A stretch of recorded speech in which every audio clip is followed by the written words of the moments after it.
Sutra teratai yang menakjubkan. Bab 11. Kemunculan Stupa Mustika. Sunfasyang Sutra Teratai, episode 1279. Para belahan raga, pada satu penjuru saja, belum habis duduknya. Pada satu kawasan yang ditransformasikan oleh Buddha, para belahan raga pada satu penjuru telah berkumpul, tetapi belum habis duduknya. Apalagi belahan raga dari 10 penjuru datang berkumpul dengan teratur bagaikan awan bergulung, tidak punya pilihan selain mengubah 3 kali. Bersungguh hati untuk menghayatinya. Sang Buddha Sakyamuni, akan mengumpulkan belahan raganya pada 10 penjuru untuk berkumpul di satu tempat. Yang datang sangat banyak, satu demi satu terus berdatangan. Ketika kita membaca sampai bagian naskah yang ini, mengingat kembali apa yang kita bahas kemarin. Sang Buddha, demi untuk mengumpulkan belahan raganya, maka harus membersihkan ruangan. Dengan prinsip kebenaran yang sama, di dunia kita, ketika kita mau mengundang orang untuk datang, juga membutuhkan ruangan yang sangat besar. Terlebih adalah sebuah persamuhan dharma, sehingga membutuhkan tempat yang agung. Sebelumnya, sudah disampaikan, ruangan sedang dibersihkan, mengubah keagungan ruangan tersebut dengan bertanahkan kristal lapis lazuli, perderetan pohon mustika, juga tali emas sebagai pembatas jalan. Dalam bayangan ruang tersebut tidak hanya luas, juga sangat bersih dan sangat teratur. Dimulai dari belahan raga Buddha pada 10 penjuru, mendapatkan cahaya dari Sang Buddha. Ketika cahaya ini bersinar, akan memancar kemana-mana. Semua belahan raga datang, karena merasakan pancaran cahaya tersebut, bukan hanya dari satu penjuru. 4 mata angin utama, 4 mata angin tengah, atas, bawah. Semuanya datang karena merasakan pancaran cahaya ini. Oleh karena itu dikatakan, pada satu kawasan yang ditransformasikan oleh Buddha, satu kawasan yang ditransformasikan oleh Buddha, para belahan raga pada satu penjuru. Satu penjuru yang dimaksud adalah penjuru timur yang disinari oleh cahaya ini. Sebenarnya, yang datang tidak hanya dari satu penjuru. Mereka tiba dari 10 penjuru, telah datang dan berkumpul. Tetapi mereka belum habis duduknya. Ketika dari satu penjuru datang, tidak ada tempat duduk yang cukup. Terus berdatangan satu demi satu. Satu tempat tidak cukup. Perlu mengubah terus. Harus membuat satu ruangan lagi. Tetapi satu ruangan tidaklah cukup besar. Maka membuat lagi lebih banyak ruangan. Sehingga dikatakan datang berkumpul dengan teratur bagaikan awan bergulung.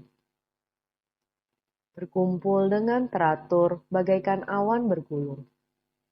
Maka tidak punya pilihan selain mengubah 3 kali. Ini berarti ketika Buddha memabarkan Dharma, Buddha mengajar Dharma di alam manusia. keadaan di mana mulai mengubah, yaitu mengajari dan membimbing para makhluk. Sebenarnya, berharap mengungkapkan satu kebenaran dapat mulai mengajar, sehingga orang-orang dapat mengerti bahwa semua orang pada dasarnya memiliki sifat kebudahan. Asalkan kita semua mengesampingkan kegelapan batin, kerisauan, dan kemelekatan, semuanya dilepas, dikesampingkan.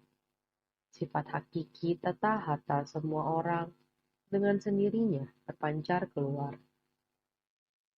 Berharap dengan satu kalimat seperti ini, semua orang bisa mengerti. Tapi itu tidak mungkin. Udah berpikir berulang kali. Para makhluk sungguh sangat bandel dan keras kepala, dengan kegelapan batin yang berlapis-lapis, kerisauan tanpa akhir. Buddha tidak ada pilihan selain menggunakan ajaran kecil untuk membimbing dan menyadarkan. Oleh karena itu, ajaran kendaraan kecil juga merupakan dasar kita memasuki pintu Buddha. Harus dimulai dari awal. Tahapan Sravaka dengan suara Buddha, bersungguh hati menerima ketika masuk ke indera pendengaran kita, menghayati sepenuh hati, tahu akan wujud penderitaan di dunia dan sumber penderitaan, memahami prinsip kebenarannya, yaitu terakumulasi seperti ini. Yang terakumulasi ini berasal dari munculnya sebersit niat. Butuh waktu 12 tahun, barulah dapat memahami. Ini membutuhkan waktu yang sangat lama. Maka, ajaran agama untuk 12 tahun membimbing secara sabar dan sistematis, supaya semua orang tahu bahwa dari sebersit niat yang muncul dapat menciptakan banyak benih sebab buruk dan kondisi buruk. Sebab dan kondisi baik dan buruk saling terjalin, menyebabkan setiap orang memiliki kehidupan yang berbeda di dunia. Ada yang kaya dan miskin. Orang kaya sangatlah kaya. Orang miskin sangatlah miskin. Orang baik sangatlah baik, pintar, dan berkapasitas tajam. Orang jahat sangatlah jahat, bandel, dan keras kepala. Semuanya berbeda. Kehidupan manusia sedemikian rumit dan kacau. Maka, Buddha hanya bisa menggunakan ajaran kecil. Penderitaan, sebab penderitaan, lenyapnya penderitaan, dan jalan menuju lenyapnya penderitaan. Para Sravaka menghayati, lalu mendalami. Bagaimana timbulnya sebersit niat, menyebabkan munculnya 12 sebab musabab. 12 sebab musabab. Pratyeka Buddha dapat memahami. Demikian mengikuti akar kapasitas para makhluk. Dari kendaraan kecil, kendaraan sedang, membimbing secara sabar dan sistematis, hingga sampai pada periode persamuhan Sutra Teratai. Ketika Sang Buddha membabarkan Sutra Teratai, perlahan semua orang mulai memahami. Para Pratyeka Buddha juga sudah bisa menerima. Oleh karena itu, para Sravaka dapat menghayati, dan para Pratyeka Buddha dapat menerima. Sekarang, waktunya untuk mereka memasuki ajaran Bodhisattva, yakni ajaran kendaraan besar. Maka ini dinamakan mengubah 3 kali. Jadi, dikatakan pada satu kawasan yang ditransformasikan oleh Buddha, di dunia saha, para makhluk sangat rumit dan kacau, baik dan buruk, miskin dan kaya, dan lainnya. wujud dari penderitaan tersebut, semua sebab dan kondisi pendukung yang telah diciptakan, semua itu adalah agar semua orang bisa menghayati dan memahami. Dalam proses memahami, mereka mulai dari tahap Strawaka atau Pratyeka Buddha. Dengan cara yang seperti ini, semua orang akan perlahan memahami, terus-menerus hingga datang berkumpul. Dharma ini mulai meresap ke dalam batin. Dharma akan kembali kepada tempatnya. Bermula dari kendaraan kecil, kendaraan menengah, hingga kembali ke ajaran kendaraan besar. Oleh karena itu, perlahan-lahan kembali kepada tempatnya. Dharma ini, Dharma yang telah dibabarkan Buddha selama 40 tahun lebih lamanya, mulai akan disatukan kembali, sehingga berkumpul tetapi belum habis duduknya, akan kembali ke tempat semula. Di saat ini, kondisi batin kita harus terbuka luas, harus memiliki kelapangan dada seluas jagat raya. Oleh karena itu, secara horizontal melintasi 4 mata angin utama dan 4 mata angin tengah, sehingga menjadi 8 arah. Juga ada arah ke atas, ke bawah, sehingga menjadi 10 arah. Ini menandakan pembabaran Dharma akan segera dimulai. Ke atas mencapai surga, ke bawah menembus neraka. Dharma ini dalam kurun waktu 40-an tahun, semua Dharma yang dibabarkan oleh Buddha tercakup ini di dalamnya. Namun, setelah tiba di persambungan sutra teratai, kita juga sudah membicarakannya kemarin. Juga naskah sutra di depannya. Naskah sutra yang sebelumnya menjelaskan bahwa meskipun para dewa dan naga pelindung Dharma hadir karena ingin mendengarkan sutra teratai, namun apa yang diinginkan oleh Buddha Prabhutaratna adalah untuk menyempurnakan sutra teratai ini. Selanjutnya adalah ingin mengembalikan Dharma paling sempurna ini ke dalam ajaran kendaraan besar. Ketika akan kembali ke ajaran kendaraan besar, para makhluk dari alam neraka, alam setan kelaparan, alam binatang, juga termasuk alam asura, masih juga belum bisa menerima. Tanpa akar kapasitas untuk membangkitkan tekad agung, mereka masih belum bisa menerima ajaran yang sempurna. Begitu pula dengan para dewa. Mereka juga belum dapat menerima, karena mereka menikmati berkah di alam dewa untuk menerima ajaran kendaraan besar, menapaki jalan bodhisattva dan mempraktikkan Buddha Dharma, dan dapat kembali ke kondisi kebudahan. Mereka masih tidak dapat menerima. Akar kapasitas mereka masih belum mencapai. Oleh karena itu, Buddha harus memindahkan mereka. Selain dari itu, adalah 8 penjuru. Secara horizontal, ada 8 penjuru, yaitu 4 mata angin tengah dan 4 mata angin utama. Jika digabungkan, menjadi 8 penjuru. Semua prinsip kebenaran ini hendaknya dikembalikan ke tempat semula, kembali ke ajaran kendaraan besar. Sehingga prinsip kebenaran yang banyak ini akan teratur. Sangat banyak, semuanya mulai akan dikumpulkan kembali. Di saat yang sama, di waktu ini, kemanakah batin kita harus kembali? Kita hendaknya kembali ke kondisi batin kita. Kondisi batin kita saat kita mendengarkan Dharma. Batin semua orang adalah tempat pelatihan diri. Batin pelatihan diri kita, apakah sudah siap? Batin pelatihan diri kita, apakah sudah dipersiapkan? Apakah Dharma dapat kembali ke sana? Semua ajaran yang beliau sudah ajarkan, kita dapat menggunakan ajaran ini menempati batin pelatihan diri kita. Satu persatu diringkas dengan teratur. Satu persatu dengan teratur. Sehingga sangat tepat. Sekarang sedang populer akurat.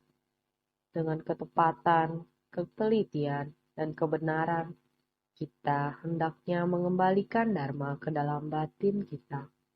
Apakah kita sudah melakukannya? Oleh karena itu, Dharma perlu untuk datang berkumpul dengan teratur bagaikan awan bergulung. Banyak Dharma yang hendaknya diterima dengan teratur. Dharma ini sebenarnya sangat banyak. Tidak punya pilihan selain mengubah 3 kali. Saat ini, mulai dari Sravaka, harus diubah, perbaharui psikologinya. Jangan hanya berhenti di tahapan Sravaka, harus maju lagi, masuk ke dalam Pratyeka Buddha. Pratyeka Buddha memahami bahwa dengan satu pikiran kita mulai bergerak. Siklus 12 sebab musabab dan hukum sebab akibat. Semua berasal dari satu pikiran. Jadi, Sravaka bukan hanya untuk mengikis ketidaktahuan dan kerisauan, tapi juga untuk memutuskan delusi. Yang banyaknya bagaikan butiran debu yang tak terhitung. Sangat banyak dan banyak. Dan di depan, sudah sering dikatakan bahwa sangat banyak butiran pasir di Sungai Gangga, sama seperti kerisauan. Kita, para makhluk, mempunyai begitu banyak kerisauan. Itu karena timbul dari sebersit niat pikiran. Sering dikatakan, Dharma sangatlah sederhana. Sang Buddha dapat menjelaskannya kepada kita dengan satu kalimat. Setiap orang memiliki sifat hakiki kebudahan. Semua orang bisa mencapai kebudahan, supaya kita semua mengetahui bahwa sifat hakiki yang demikian adanya ada di dalam batin kita. Asalkan semua orang dapat melepas semua ketidaktahuan, kerisauan, dan kemelekatan ini. Kerisauan dan kemelekatan datang dari keserakahan, kebencian, kebodohan, keangkuhan, dan keraguan. Ini sangatlah sederhana. Dengan satu kata sudah bisa menjelaskan semua. Akan tetapi, apakah kita dapat mendengar dan memahami Dharma? Setelah mendengar dan memahami Dharma, apakah kita bisa melepaskan kemelekatan kita, mengubah tabiat buruk kita? Tabiat sangat sulit untuk diubah. Tindakan kita, tingkah laku kita, Anda tidak sepantasnya berperilaku demikian. Mengapa Anda selalu bertindak demikian? Mengapa Anda berperilaku yang dapat menimbulkan kerisauan orang? Bukan hanya diri kita sendiri mempunyai banyak kerisauan, asalkan kita memiliki tabiat yang buruk akan menyebabkan kerisauan orang-orang terhadap kita, menimbulkan kegelapan batin orang-orang. Ini juga adalah sedang menciptakan karma buruk. Jika setiap orang hatinya tenang dan damai, sadar bahwa tabiatnya tidak baik, diri sendiri harus segera memperbaikinya. Karena orang tidak suka melihat tindakan kita yang demikian. Tindakan kita ini tidak membangkitkan hati sukacita orang lain terhadap kita. Karena demikianlah tabiat kita ini. Kita jika tahu bahwa tabiat kita seperti ini, kita harus memperbaikinya. Jangan menyebabkan kerisauan pada orang lain. Ini terhadap diri sendiri juga ada keuntungan, juga terhadap semua orang, dan membantu kita berhasil menggapai tekad pembinaan diri. Bukankah demikian sangat baik? Tapi semua orang tidak berdaya. Ini dinamakan keras kepala, kuno, atau kolot. Tidak bisa berubah seperti ini begitu mudah. Kenapa kita tidak mau mengubahnya? para makhluk bukankah sangat keras kepala? Benar, diri sendiri menyebabkan kebencian orang-orang terhadap kita. Kita dengan menggunakan tabiat kita membuat orang-orang tidak suka terhadap kita. Ini adalah para makhluk sendiri yang menciptakan kegelapan batinnya sendiri, menimbulkan kerisauan untuk diri sendiri, menciptakan karma buruk untuk diri sendiri. Ini adalah terjerat seperti ini. Ini adalah susah untuk ditundukkan. Para makhluk susah untuk diajari. Oleh karena itu, Sang Buddha harus sangat sabar. Dan itu juga sangat meresahkan. Namun, Sang Buddha menggunakan penjelasan yang sederhana dan mudah dimengerti. Kenapa kamu melakukan ini? Sekali dan sekali lagi. Dengan sikap ini, berubah orang dapat berubah. Tetapi masih tidak dapat berubah.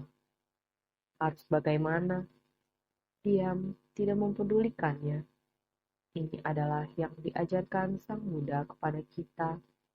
Lebih baik diam. Orang yang didiamkan akan selalu merosot. Orang yang merosot di dunia dipandang rendah oleh orang lain. Merosot ke dalam ketidaktahuan dan mengulangi di masa depan menjadi binatang. Karena dharmanya belum masuk ke dalam hati, selamanya masih menjadi orang yang miskin. Anak malang, bab keyakinan dan pemahaman, kita juga sudah mendengarnya. Dharma tidak masuk ke dalam hati, oleh karena itu miskin selamanya. Selamanya adalah seorang anak malang, tidak ada dharma di dalam hati. Maka mudah masuk ke alam neraka, setan kelaparan, binatang. Ini adalah di 3 alam samsara. 3 alam samsara di dunia seperti ini. Perlahan, semuanya karena ada sebab dari 3 alam samsara ini. Dengan sendirinya akan ada buah dari 3 alam samsara. Oleh karena itu, kita harus bersungguh hati memahami.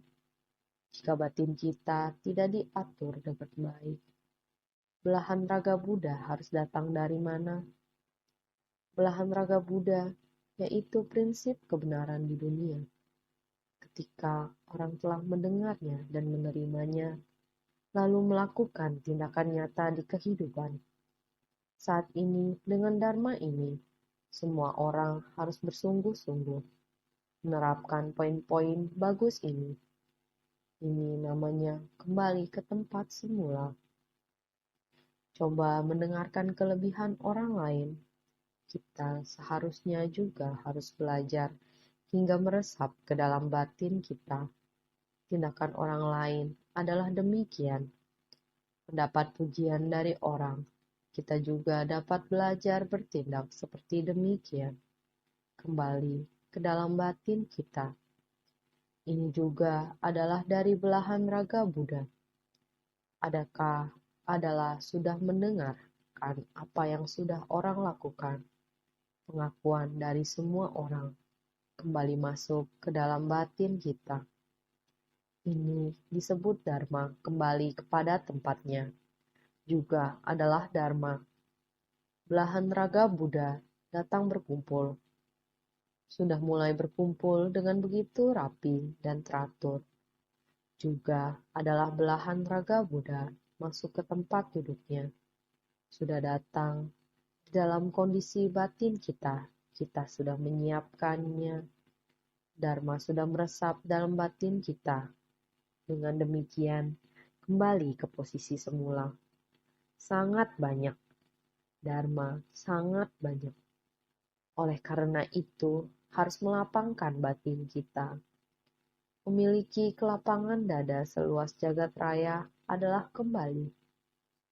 Saya senantiasa memberitahu kepada semua orang, kesadaran Sang Buddha adalah langit, bumi, beserta alam semesta menyatu jadi satu. Ini adalah memiliki kelapangan dada seluas jagat raya hingga dapat merangkul seluruh alam semesta, adalah merangkum kendaraan kecil, kendaraan menengah, ke dalam kendaraan besar, menjadi ajaran kendaraan besar, maka harus dilakukan 3 kali perubahan. Mengubah tanah tercemar menjadi tanah suci. Batin makhluk awam kita harus kita lenyapkan sepenuhnya. Sekarang, sepetak lahan batin kita ini sepenuhnya adalah kristal lazuli sebagai tanah, deretan pohon mustika dengan benang emas sebagai pembatas jalan. Ini adalah di dalam hati kita sudah bersiap-siap menampung Dharma ini masuk ke dalam hati. Jika Dharma tidak masuk ke hati kita, pikiran ini selamanya akan kosong. Sekarang, Buddha akan mengajarkan Dharma, berharap setiap orang mengembalikannya ke dalam lahan batin.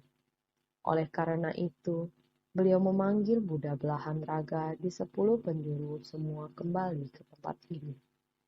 Juga adalah mengingatkan semua orang agar hatinya seharusnya menerima Dharma ini ke dalam. Mari lihat naskah sutra sebelumnya. Pada ketika itu, Buddha Sakyamuni, dikarenakan ingin menampung semua Buddha belahan raganya pada 8 penjuru, lalu mengubah 2 juta koti nayuta, kawasan di masing-masing penjuru, semuanya dibuat murni. 2 juta koti itu adalah buah kebajikan dari berkah dan kebijaksanaan. Stupa Mustika 500 yojana adalah menunjukkan 6 paramita dan puluhan ribu praktiknya. Ini seharusnya adalah berkah dan kebijaksanaan telah lengkap. 2 juta koti nayuta, kawasan di masing-masing penjuru ini, adalah menunjukkan amat sangat banyak. Nayuta adalah tak terhingga jumlahnya. Tidak mampu dihitung. Jadi, semuanya dibuat murni. Begitu banyak berkah dan kebijaksanaan lengkap, 6 paramita, dan puluhan ribu praktiknya. Semuanya adalah murni. Bagai lapis lazuli, bersumbangsih dengan tanpa pamrih. Dharma dari 6 paramita dan puluhan ribu praktiknya, bersumbangsih sudah tanpa pamrih. Apa yang diberikan adalah murni. Sering katakan, ketika satu kaki melangkah, kaki lainnya harus melepas. Artinya adalah melangkah maju ke depan. Ini adalah yang harus kita pelajari. Tiada alam neraka, setan kelaparan, binatang, dan asura. Juga memindahkan para dewa ke tanah lain. Ladang batin kita sudah disapu bersih. Sikap dan batin pikiran tidak lagi mengandung unsur alam neraka, setan kelaparan, ataupun binatang.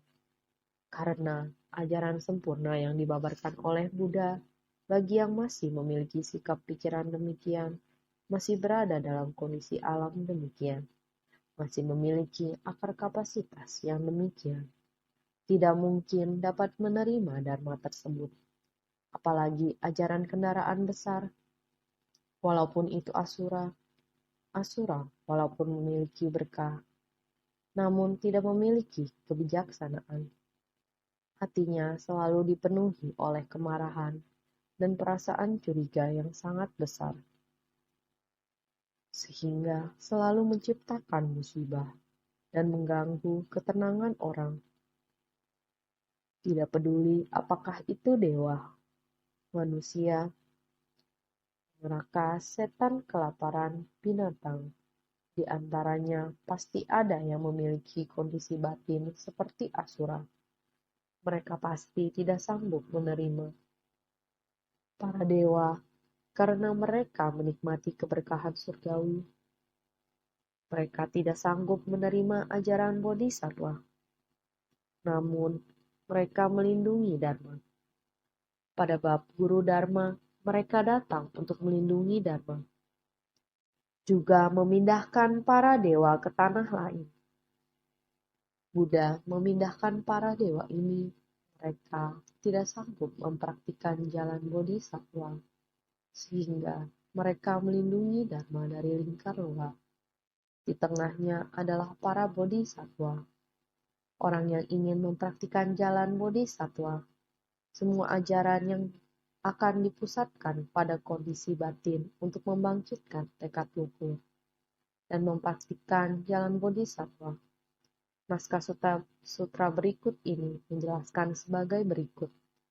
Kawasan yang ditransformasikan juga bertanahkan lapis lazuli dan diperagung dengan pohon mustika. Pohonnya setinggi 500 yojana. Diperagung dengan satu demi satu cabang, daun, bunga, dan buah. Tanah yang diubah itu adalah sangat luas, menjadi sangat luas. Yang artinya adalah batin kita harus terbuka luas. Mengubah maharibu dunia lain secara luas. Maharibu dunia yaitu dunia ribu kecil, dunia ribu menengah, maharibu dunia. Kendaraan kecil, kendaraan menengah, kendaraan besar. Negeri mengacu pada setiap maharibu dunia. Ada dunia ribu kecil, dunia ribu menengah, yang membentuk maharibu dunia menjadi satu negeri. Dunia ribu kecil dan dunia ribu menengah telah digabung menjadi satu negeri. Sebagai tanah di mana seorang Buddha, pemimpin ajaran, menjelmakan tubuh fisiknya. Dunia Saha ini adalah tempat Buddha Sakyamuni menjelmakan tubuh fisiknya. Kawasan yang ditransformasikan ini adalah mengubah maharibu dunia lain secara luas. Kawasan merujuk pada setiap maharibu dunia sebagai tanah di mana seorang Buddha, pemimpin ajaran, menjelmakan tubuh fisiknya. Di bumi ini ada sangat banyak negara, tetapi Buddha menjelmakan tubuh fisiknya untuk membimbing dunia Saha. Adalah dunia ini. Semua prinsip kebenaran adalah universal. Negara memiliki bentuk, jadi ada batasnya. Ini negara Cina, negara Amerika Serikat, ini adalah Inggris. Masing-masing memiliki batasnya. Namun, terlepas dari apakah Anda berada di Amerika Serikat, Cina, Inggris, dan lain-lain, 5 benua besar, semua orang dapat memahami prinsip kebenaran ini. Menerapkan prinsip kebenaran ini di tempat situ di dunia ini, mampu menerapkan dengan keharmonisan dan ketertiban. Ajaran ini dapat digunakan dalam dunia adalah resep bagi dunia, resep yang mujarab. Ini adalah ajaran Dharma Buddha Sakyamuni, bisa menguasai seluruh dunia. Jadi, juga bertanahkan lapis lazuli dan diperagung dengan pohon mustika. Seluruh dunia bisa berubah menjadi tanah berlapis lazuli. Ketika batin semua orang dalam kedamaian, 4 elemen dunia akan harmonis. Kalau kondisi batin kita tidak damai, maka 4 elemen akan menjadi tidak seimbang. Sama pula prinsipnya. Batin semua orang harus seperti yang diperagung dengan pohon mustika. Kondisi batin kita seharusnya seperti ini. Bila kondisi batin semua orang berpadu, maka dunia akan menjadi pemandangan indah. Semuanya menjadi indah. Tiada orang yang akan merusaknya. 4 unsur alam akan selaras. Dengan begini, kondisi 4 musim akan menjadi indah. Namun, karena batin para makhluk tidak selaras, kita merusak bumi dan menyebabkan polusi yang mencemari seluruh atmosfer, sehingga banyak timbul bencana.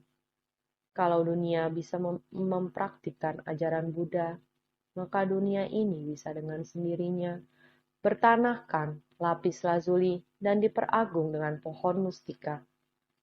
Di mana-mana adalah pemandangan indah. Pertanahkan lapis lazuli, melambangkan ladang batin yang murni. Diperagung dengan pohon mustika, melambangkan tubuh yang murni. Pohon mustika adalah pohon bodhi yang terbentuk dari 7 mustika. Jadi, bertanahkan lapis lazuli, melambangkan ladang batin yang murni. Ladang batin semua orang mesti murni. Diperagung dengan pohon mustika, melambangkan tubuh kita mesti murni. Kalau kita menginginkan batin dan tubuh yang murni dalam tingkah laku dan tindakan kita harus memiliki batin Buddha dalam pikiran kita. Bagaimana dengan tubuh kita? Kita harus mengikuti jalan bodhisattva dalam bertindak. Dengan begini, pohon mustika adalah pohon bodhi yang terbentuk dari 7 mustika. Pohon bodhi adalah pohon pencerahan. Ketika raga dan batin dalam keadaan damai, dengan sendirinya kita akan tersadarkan dan bisa memahami prinsip kebenaran dunia. Jadi, pohonnya setinggi 500 yojana, perumpamaan untuk melampaui para makhluk dari 5 alam kelahiran, serta para murid dari 5 kendaraan. Juga perumpamaan untuk benih sebab dan buah akibat dari kendaraan tunggal, serta melampaui benih sebab dan buah akibat dari ajaran Buddha pada 5 kendaraan. Pohonnya setinggi 500 yojana adalah perumpamaan untuk melampaui 5 alam kelahiran. Tinggi adalah menunjukkan kita telah melampaui 5 alam kelahiran. 5 alam kelahiran, semuanya sudah tahu. Tempat berdiam dari 5 alam kelahiran kembali. Melampaui dewa, manusia, neraka, setan kelaparan, hewan. Ini dinamakan 5 alam kelahiran. Kita di alam manusia dapat menciptakan berkah surgawi. Di dunia manusia dapat menciptakan dunia yang damai. Alam manusia dapat menciptakan alam seperti neraka. Dapat menjadi seperti hewan. Alam setan kelaparan, itu semua ada di dunia manusia. Hasil yang telah diciptakan, yaitu juga terbagi menjadi 5 alam kelahiran. Orang yang menciptakan berkah akan masuk ke surga. Orang yang menaati dan menjalankan sila akan berada di alam manusia. Orang yang menciptakan karma buruk akan jatuh ke alam neraka, setan kelaparan, dan hewan. Ini adalah di dunia manusia menciptakan benih sebab. 5 alam kelahiran adalah buah akibatnya. Jadi, pohon mustika setinggi 500 yojana adalah perumpamaan untuk melampaui 5 alam kelahiran, yaitu para makhluk dari 5 ajaran kendaraan, yaitu melatih jalan menuju alam dewa, alam manusia, Sravaka, Pratyeka Buddha, mempraktikkan jalan kendaraan besar bodhisattva. Sang Buddha menggunakan 5 jenis metode. Anda dapat memupuk berkah, yaitu seperti 8 kelompok dewa dan naga. Dewa, dia memupuk berkah surgawi. Namun, dia tidak berminat untuk berada di alam manusia. Untuk mempraktikkan jalan bodhisattva, dia hanya mau menikmati berkah surgawi. Atau mengajari kita baik-baik menjadi orang. Dan menjadi orang baik itu ada manfaat kebaikannya. Anda dapat mempraktikkan jalan bodhisattva. Anda kelak akan mencapai kebudahan. Mengajari kita bagaimana menjadi orang baik. Setelah menjadi orang baik, maka akan dapat mempraktikkan jalan bodhisattva. Pada saat bersamaan, kita harus keluar dari 3 kelompok alam dan mempraktikkan jalan bodhisattva. Kita harus terlebih dahulu meresap dharma ke dalam batin. Jadi melatih jalan Sravaka, meresap suara Buddha ke dalam batin kita. Mulai dari sebersih niat kita yang bergejolak, maka akan menimbulkan 12 nidana. Apa balasan karmanya? Membantu Sravaka dan Pratyeka Buddha untuk memahaminya, kemudian kembali masuk ke jalan Bodhisattva. Ini disebut 5 kendaraan, yakni kendaraan dewa, kendaraan manusia. Kemudian kita mulai melatih diri, yakni kendaraan Sravaka, Pratyeka Buddha, dan Bodhisattva. Demikian disebut 5 kendaraan, sehingga disebut melampaui 5 alam kelahiran. Ini adalah melampaui 5 alam kelahiran, bukan hanya menjadi para dewa dan manusia. Di tengah 5 alam kelahiran ini, kita kadang-kadang bisa terjerumus ke alam neraka, alam hantu kelaparan, dan alam binatang. Jadi kita harus melampauinya. Kita harus melatih kesadaran Sravaka. Kita harus melatih kendaraan Pratyeka Buddha.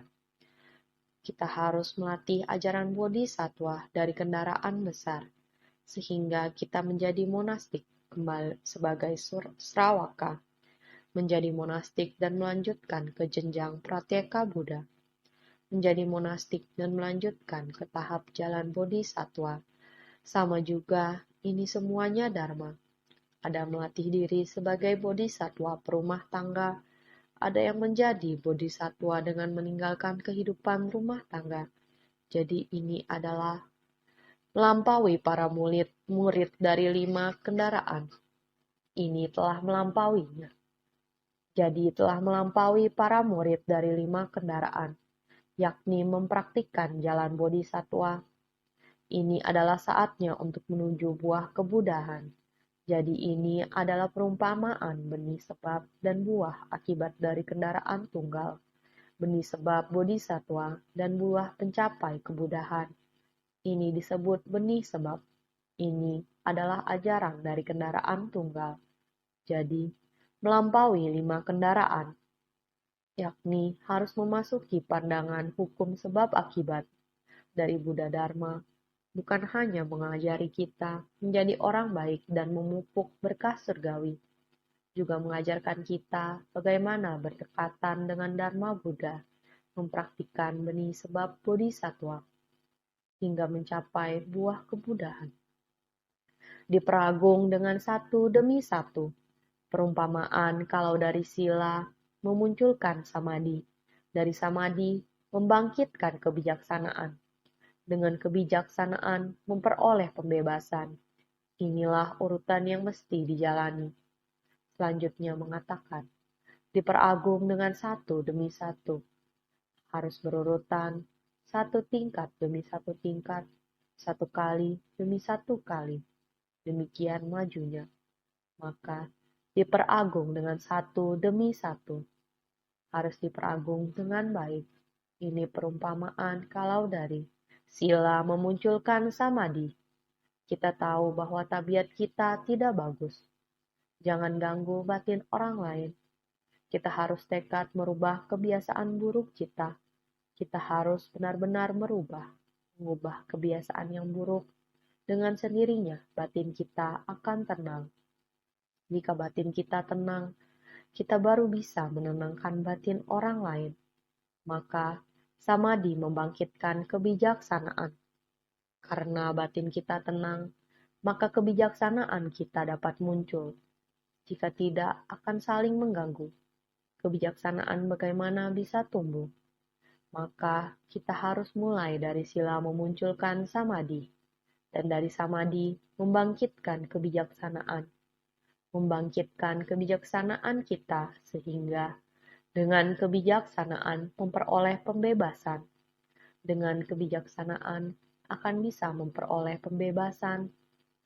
Prinsip kebenaran dari segala hal akan selalu teratur, dan kita akan sangat jelas. Inilah urutan yang mesti dijalani, jalan yang harus dilalui untuk mencapai kebudahan. Naskah berikutnya. Di bawah setiap pohon terdapat sebuah singgasana singa mustika, tingginya 5 yojana, dihiasi dengan berbagai jenis mustika. Di bawah setiap pohon terdapat sebuah singgasana singa mustika. Singgasana singa adalah singgasana Dharma di mana para Buddha membabarkan Dharma, yaitu membabarkan Dharma. Dharma mulai disebarkan dari singgasana ini. Tingginya 5 yojana, menandakan 200 li. 1 yojana 40 li. 5 yojana adalah 200 li. Ini mengumpamakan dua kebenaran, dua hal prinsip kebenaran. Tingginya 5 yojana adalah 200 li, perumpamaan untuk dua kebenaran, kebenaran mutlak atau absolut, paramarta satya. Makna sejati daripada kebenaran sejati juga merupakan prinsip kebenaran sejati yang dilihat oleh para suciwan. Kebenaran relatif atau umum, samvrti satya. Makna sejati dari urusan duniawi juga merupakan makna sejati yang diketahui oleh manusia awam. Satu adalah kebenaran mutlak atau absolut, atau paramarta satya. Kebenaran mutlak atau absolut yaitu kebenaran sejati. Kita bisa memahami prinsip kebenaran para Buddha dan Bodhisattva. Makna sejati daripada kebenaran sejati itu apalagi adalah merupakan prinsip kebenaran sejati yang dilihat oleh para suciwan. Ini dinamakan kebenaran mutlak atau absolut. Yang kedua disebut kebenaran relatif atau umum, samvrti satya. Kebenaran relatif atau umum adalah urusan duniawi di alam manusia. Urusan duniawi sangat rumit, tapi masalah duniawi yang sangat rumit ini, karena kebijaksanaan kita, ada cara untuk menganalisanya. Membuat masalah duniawi yang rumit ini rapi dan teratur. Kita bisa merapikannya, menganalisanya dengan sangat baik. Maka disebut kebenaran relatif atau umum, samvrti satya. Makna sejati dari urusan duniawi itu, apalagi masalah yang diketahui manusia awam. Kita semua, walaupun manusia awam, tetapi dunia yang sangat kacau ini, bagaimana kita bisa memahaminya? Yaitu harus belajar ajaran Buddha. Ajaran Buddha meresap dalam batin kita, memiliki sila, samadhi, kebijaksanaan. Dengan sendirinya masalah duniawi yang sangat rumit ini masuk ke dalam batin kita, sama juga rapi dan teratur. Urutan ini kita bisa merapikannya dengan baik. Dihiasi dengan berbagai jenis mustika, ibarat memperoleh mustika jasa pahala yang tak terhingga dari kendaraan besar untuk menghiasi singgasana Dharma secara agung. Singgasana ini adalah singgasana dari kekosongan dalam makna utamanya. Kosong tetapi tidak kosong. Memiliki jasa pahala tak terhingga sebagai keagungan dan kegunaan menakjubkannya. Dihiasi dengan berbagai jenis mustika, sehingga berbagai jenis mustika adalah sangat anggun. Ini perumpamaan. Dari kendaraan besar, mustika jasa pahala yang tak terhingga dari kendaraan besar untuk menghiasi singgasana Dharma secara agung. Artinya, mengatakan karena kita telah memahami Dharma ini, prinsip kebenaran dari kebenaran relatif, masalah duniawi, prinsip kebenaran duniawi, kita sangat jelas. Etika di dunia kita sangat jelas. Bagaimanapun rumitnya, kita bisa membuat urutan yang rapi dan teratur. Singgasana ini adalah kekosongan dalam makna utamanya. Masih ingatkah? Kediaman, kelembutan, dan kesabaran. Kemahawelas asihan sebagai kediaman, kelembutan, dan kesabaran sebagai jubah. Kekosongan dari segala fenomena Dharma sebagai tahta. Ini adalah singgasana Dharma. Singgasana Dharma ini adalah singgasana dari kekosongan dalam makna utamanya, yaitu kebenaran sejati, yaitu prinsip kebenaran dari Keberadaan menakjubkan dalam kekosongan sejati, kekosongan tapi tidak kosong, adalah keberadaan menakjubkan. Ini dinamakan kekosongan sejati, adalah keberadaan menakjubkan. Memiliki jasa pahala tak terhingga, memiliki jasa pahala tak terhingga, kekosongan tapi tidak kosong, yaitu kekosongan sejati dan keberadaan menakjubkan. Keberadaan adalah memiliki jasa pahala tak terhingga sebagai keagungan dan kegunaan menakjubkannya. Ini yang semestinya harus kita pahami. Saudara sekalian, mempelajari agama Buddha, kita harus baik-baik bersungguh hati. Pada satu kawasan yang ditransformasikan oleh Buddha Sakyamuni di dunia saha ini, satu prinsip kebenaran membuat kita dapat menggunakannya. Negara manapun, bahasa apapun, tidak terpisah dari prinsip kebenaran ini. Maka dikatakan ajaran Buddha pada negara yang tidak sama sistem bahasa juga bisa digunakan dengan Dharma. Sehingga pada satu kawasan yang ditransformasikan oleh Buddha, para belahan raga pada satu penjuru. Di tempat ini, di tempat yang sama, bisa demikian disebarkan. Bisa membuat banyak orang menerima prinsip kebenaran ini. Prinsip kebenaran bisa meresap ke dalam batinnya. Mari kita lihat, jika semua orang berkumpul kembali, mendengarkan prinsip kebenaran yang didapatkan, semua orang, kejaran yang dipraktikkan, prinsip kebenaran ini, semua jalan dapat kembali ke jalan Bodhi yang besar. Prinsip kebenaran semua bisa dipahami dengan tuntas. Masuk ke batin kita, inilah Buddha yang mengubah tanah kotor menjadi tanah suci. 3 perubahan, mulai dari ajaran kendaraan kecil, ajaran kendaraan sedang, menjadi kendaraan tunggal. Maka kita harus menghayati dan memahami, harus senantiasa lebih bersungguh hati.